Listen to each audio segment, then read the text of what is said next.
Hello, very good morning, friends. Welcome to my channel again.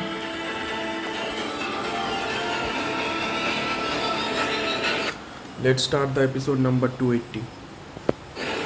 Aditya जब अपने घर के अंदर गया तो वहाँ का माहौल अभी भी वैसा ही था जैसा उसने थोड़ी देर पहले देखा था।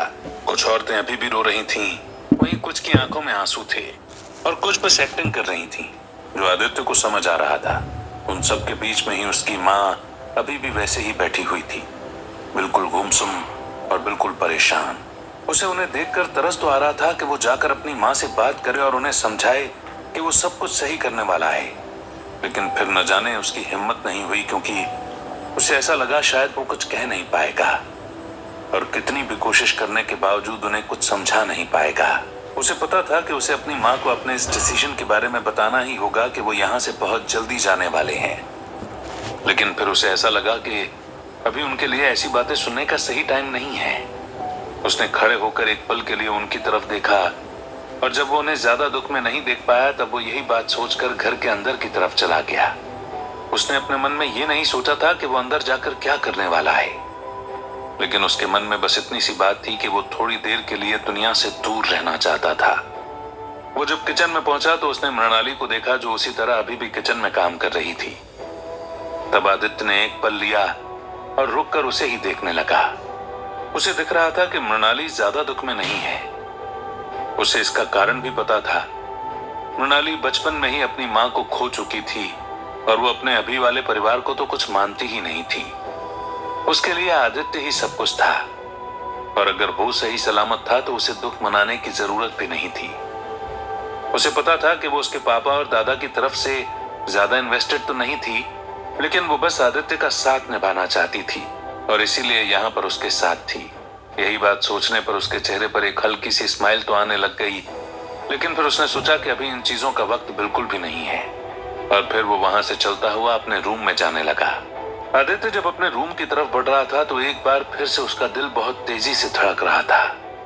वो अपने रूम में जाने से एक बार फिर से इसलिए डर रहा था क्योंकि उस रूम से उसके पापा और दादाजी की याद जुड़ी हुई थी।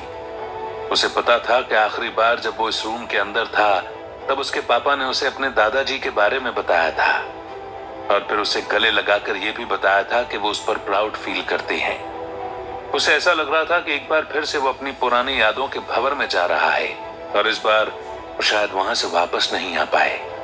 लेकिन उसे पता था कि अब अगर उसे जिंदगी में कुछ अच्छा करना है और अपने जीवन को सही करना है तो उसे अपनी हर बुरी चीज से और हर बुरी याद से लड़ना पड़ेगा, क्योंकि वो अपने आप को एक फाइटर समझता था और अगर उसे फाइट करना नहीं आता तो शायद वो जिंदगी में आगे कुछ नहीं कर पाएगा। यही बात सोचकर वो अपने दिल को कंट्रोल करता हुआ एक एक कदम बढ़ाकर अपने रूम की तरफ बढ़ने लगा। जब वो अपने रूम के दरवाजे के बाहर पहुंचा तो उसने अपनी आंखें बंद करके एक गहरी सांस ली और फिर एक ही बार में गेट खोलकर अंदर चला गया। आज भी वो रूम उसे सुनसान ही लग रहा था, लेकिन अंदर जाकर उसने अपनी आंखें खोली तो उसे सब कुछ नॉर्मल लगने लगा। उसने सोचा कि अगर वो बुरी चीजों पर ध्यान नहीं देगा तो शायद उसके साथ बुरी चीजें होंगी भी नहीं। वो बस वहीं पर घूमता रहा और तब उसने नोटिस किया कि वो रूम अभी भी वैसा था जैसा वो थोड़े दिन पहले छोड़कर गया था। फिर वो चलता हुआ खिड़की के पास खड़ा हो गया जहां से वो नीचे देखने लगा। वहां पर अभी भी वो मीडिया वाले खड़े हुए थे और जितने भी लोग आसपास खड़े हुए थे वो कुछ बातें कर रहे थे। उनके चेहरे से ही आदित्य को लग रहा था कि जैसे वो अभी भी उसके बारे में ही बात कर रहे होंगे कि उसने इतनी बड़ी स्टेटमेंट कह दी, पर अब उसे इस चीज का फर्क नहीं पड़ता था। वहां पर खड़े रहकर उसने सोचा कि शायद अब उन बातों का कोई मतलब नहीं निकलेगा। वो जितनी बातें सोचेगा उससे बस उसका दिमाग ही खराब होगा और उसे ये सब छोड़कर आगे बढ़ना होगा। लेकिन फिर भी उसे पता नहीं क्यों उन सब लोगों की बातों में थोड़ा सा इंटरेस्ट आ रहा था और कहीं ना कहीं वो चाह रहा था कि वो उनकी बातें सुन सके। इसलिए उसने उसका फोन निकाला और जिस न्यूज चैनल पर अभी उसने इंटरव्यू दिया था, यूट्यूब पर उसका चैनल खोल लिया और वहां पर बैठकर उस न्यूज फीड को देखने लगा। आदित्य ने जब उस वीडियो को खोला तो वहां पर एंकर अभी भी वही क्लिप चला रही थी जिसमें आदित्य परिवार की कंपनी बेचने और शहर को छोड़ने की बात कह रहा था। वो बार बार उस चीज को रिवाइंड कर रही थी जहां पर आदित्य कह रहा था कि वो अपने ड्राइवर की सेल्फ डिफेंस वाली चीज को मानता है और बस उसे डिफेंड करने की कोशिश कर रहा था। उस न्यूज पर हेडलाइन भी चल रही थी कि आदित्य शंकर को किसी चीज के बारे में पता तो है, लेकिन वो उसे छुपाने की कोशिश कर रहा है। उसने तब दूसरा न्यूज चैनल लगाया।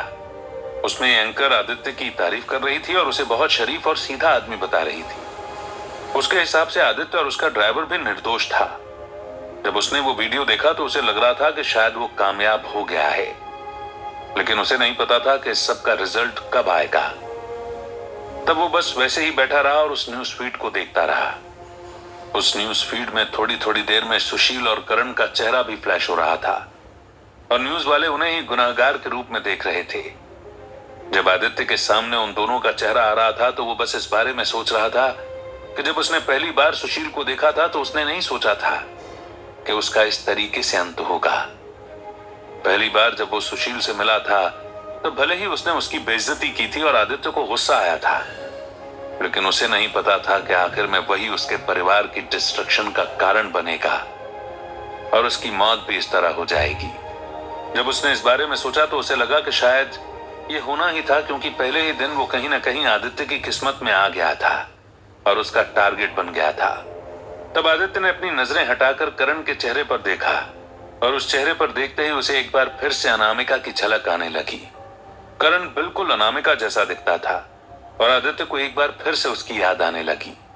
दुख ने उसे घेर लिया, क्योंकि वो अभी भी इस दुख से ऊपर नहीं उठ पाया था कि अनामिका उसकी वजह से मरी थी और अब वो इस दुख को कैसे झेलेगा।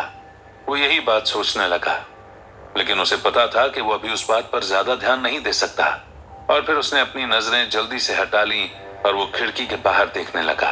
खिड़की के बाहर अभी भी लोग खड़े हुए नीचे बात कर रहे थे। तब उनके मन में अचानक से ख्याल आया कि जब पुलिस वाले ने उसे बोला था कि उसे उन दोनों के परिवार वालों के बारे में अगर कुछ भी पता हो तो वो उसे बता दे, लेकिन उसने ऐसा कुछ नहीं किया और अब उसे ऐसा लग रहा है कि उसे एक बार बख्शी सर को बता देना चाहिए कि सुशील और करण के साथ क्या हुआ है। भले ही सुशील मर चुका है और उसे इस बात से कोई फर्क नहीं पड़ना चाहिए, लेकिन शायद बख्शी सर की वजह से ही वो दोनों यहाँ पर आए थे और आदित्य को इस बात का गुस्सा भी था। उसने सोचा कि एटलीस्ट अगर बख्शी सर ने कोई गलती की है तो उन्हें इस बारे में पता होना चाहिए कि उन्होंने आदित्य से फिर पंगा लेकर क्या किया है। यही बात सोचकर उसने उन्हें फोन लगा दिया। जब फोन की रिंग बज रही थी तब आदित्य के मन में बेचैनी हो रही थी। वो बस इस बारे में सोच रहा था कि वो बख्शी सर से किस तरीके से बात करेगा। जब आखिरी बार उन्होंने बात की थी तब बख्शी सर उस पर चिल्ला रहे थे और उसे अनामिका की मौत का दोष दे रहे थे, लेकिन अब जब सारी चीजें बदल गई हैं तो आदित्य को अपने पापा और दादाजी की मौत का दोष उन्हें देना है। यही एक बात सोचकर वो अपने मन में प्रिपेयर हो रहा था कि वो आखिरकार अपना गुस्सा कहीं पर निकाल पाएगा। तब बख्शी सर ने फोन उठाया और आदित्य ने कहा, hello Bakshi sir. Bakshi villa में जब बख्शी सर ने फोन उठाया और उन्होंने आदित्य की आवाज सुनी तो उन्हें विश्वास नहीं हुआ कि ये वही है। उन्हें इस बात के बारे में समझ आ चुका था कि अगर आदित्य ने उन्हें फोन लगाया है तो जरूर ही कुछ गड़बड़ हुई होगी, लेकिन वो इस चीज को एक्सेप्ट नहीं करना चाहते थे और यही बात सोचकर उन्होंने कहा, कौन कौन बोल रहा है। आदित्य को बख्शी सर की आवाज में थोड़ी घबराहट महसूस हो रही थी। उसे समझ आ गया था कि वो उसकी आवाज तो पहचान गए थे, लेकिन इस चीज को एक्सेप्ट नहीं करना चाहते थे। उन्होंने ही शायद सुशील और करण को भेजा था और शायद उन्हें इस बात का अंदाजा हो गया था कि अगर आदित्य ने उन्हें पर्सनली फोन लगाया है इसका मतलब उन दोनों के साथ कुछ न कुछ तो हुआ है। तब आदित्य ने उनसे कहा, मुझे इस बात के बारे में बहुत अच्छे से पता है बख्शी सर कि आप मेरी आवाज कभी नहीं भूलेंगे, लेकिन फिर भी अगर आपको पूछना है तो मैं आदित्य बोल रहा हूं और शायद आपको पता है कि मैंने किस वजह से फोन किया है। क्या हुआ उन दोनों को? वो ठीक तो है? क्या कुछ ज्यादा प्रॉब्लम है? आदित्य हो सके तो प्लीज उन्हें छोड़ देना। उन्होंने जो भी किया वो एक नादानी थी और मेरी गलती थी कि मैंने उन दोनों को जाने दिया। प्लीज आदित्य थोड़ा सा रहम खाओ। मेरे परिवार में उन दोनों के अलावा कोई भी नहीं बचा है। तुम इस बूढ़े आदमी पर थोड़ा सा रहम खाओगे तो बहुत अच्छा होगा, बख्शी सर ने गिड़गिड़ाते हुए कहा। जब आदित्य ने उनकी टोन को सुना तो उसे कुछ भी समझ नहीं आया। उसे एक पल के लिए विश्वास नहीं हुआ कि वो उन्हीं बख्शी सर से बात कर रहा है जो थोड़े दिनों पहले उसके सामने डेयरिंग से घूमते थे और बहुत ही बहादुरी दिखाते थे। उसे लगा कि शायद वो जो सोच रहा है वो गलत है। अगर बख्शी सर ने सुशील और करण को आगे रहकर यहां भेजा होता तो वो इस तरह गिड़गिड़ाते नहीं और ये नहीं कहते कि ये उनकी गलती थी कि उन्होंने उन दोनों को जाने दिया। तब उसे कुछ समझ नहीं आया, लेकिन फिर उसने थोड़ी तेज आवाज में कहा, देखिए बख्शी सर, जो होना था वो हो गया है। मैंने आपको इसलिए फोन नहीं लगाया कि मैं इस बात को सुन सकूं कि या मैं आप पर रहम खाऊं या कुछ भी। मैं बस आपको यह बताना चाहता हूं कि कल रात को सुशील और करण ने मेरे पापा की गाड़ी का एक्सीडेंट कर दिया, जिसकी वजह से मेरे पापा और दादाजी मर गए और वजीर हॉस्पिटल में है। उस चीज का नुकसान बस मुझे ही नहीं, आपको भी झेलना पड़ा है, क्योंकि सुशील को ऑन द स्पॉट वजीर ने गोली मार दी और वो मर गया है। वहीं करण अभी कोमा में है। अगर आप दोनों को देखना चाहते हैं तो आप गोरखपुर में आकर सुशील की लाश कलेक्ट कर सकते हैं और करण का ध्यान रख सकते हैं। मैं बस आपको यही इन्फॉर्म करना चाहता था और इसलिए मैंने आपको फोन लगाया। आप किस तरीके से चीजों को सोचते हैं या हैंडल करते हैं, मुझे उससे कोई लेना देना नहीं है।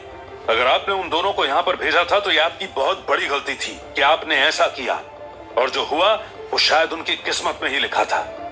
मैं बस आपको इतना कहना चाहूंगा कि याद रखना कि आपने मुझसे बोला था कि आप मेरे रास्ते में कभी नहीं आएंगे, लेकिन फिर भी आपने ऐसा किया, तो शायद ये एक बहुत बड़ी गलती थी और मैं इसे कभी नहीं भूलूंगा।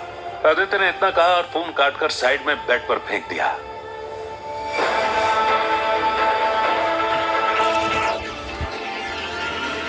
Thanks for hearing. Next episode will come tomorrow.